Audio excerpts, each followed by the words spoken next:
Most of us associate the holiday with happy pilgrims and Indians sitting down to a big feast, and that did happen once.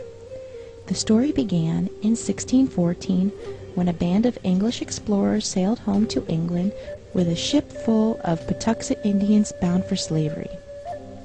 They left behind smallpox, which virtually wiped out those who escaped.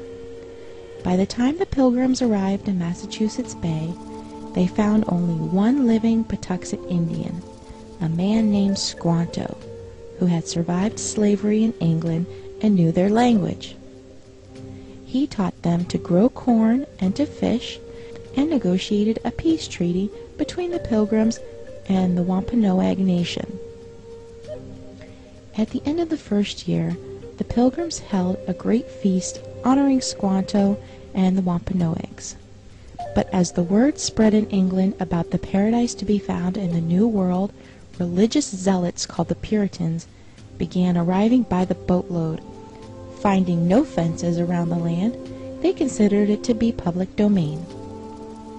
Joined by other British settlers, they seized the land, capturing strong young natives for slaves and killing the rest.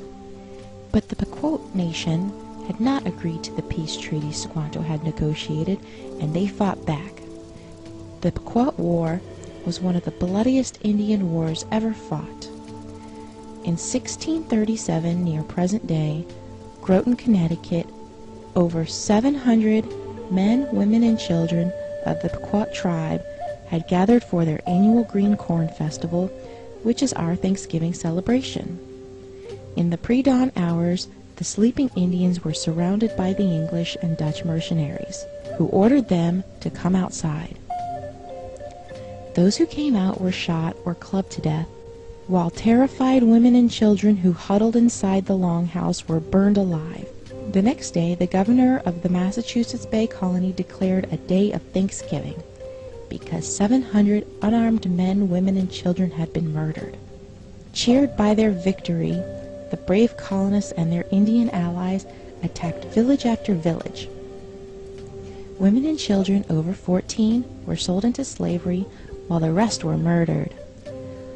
Boats loaded with as many as 500 slaves regularly left the ports of New England. Bounties were paid for Indian scalps to encourage as many deaths as possible. Following an especially successful raid against the Pequot in what is now Stamford, Connecticut, the churches announced a second day of Thanksgiving to celebrate a victory over the heathen savages. During the feasting, the hacked-off heads of the natives were kicked through the streets like soccer balls. Even the friendly Wampanoag did not escape the madness.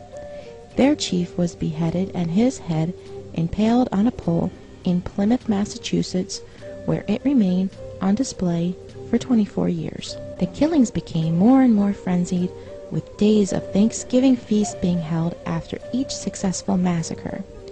George Washington finally suggested that only one day of Thanksgiving per year be set aside of celebrating each and every massacre. Later, Abraham Lincoln decreed Thanksgiving Day to be a national legal holiday during the Civil War.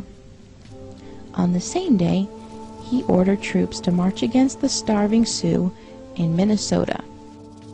The story doesn't have quite the same fuzzy feeling associated with it as the one where the Indians and Pilgrims are all sitting down together at a big feast. But we need to learn our true history so it won't ever be repeated.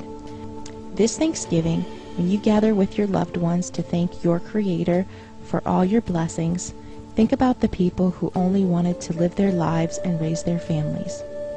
They also took time out to say thank you for all their blessings.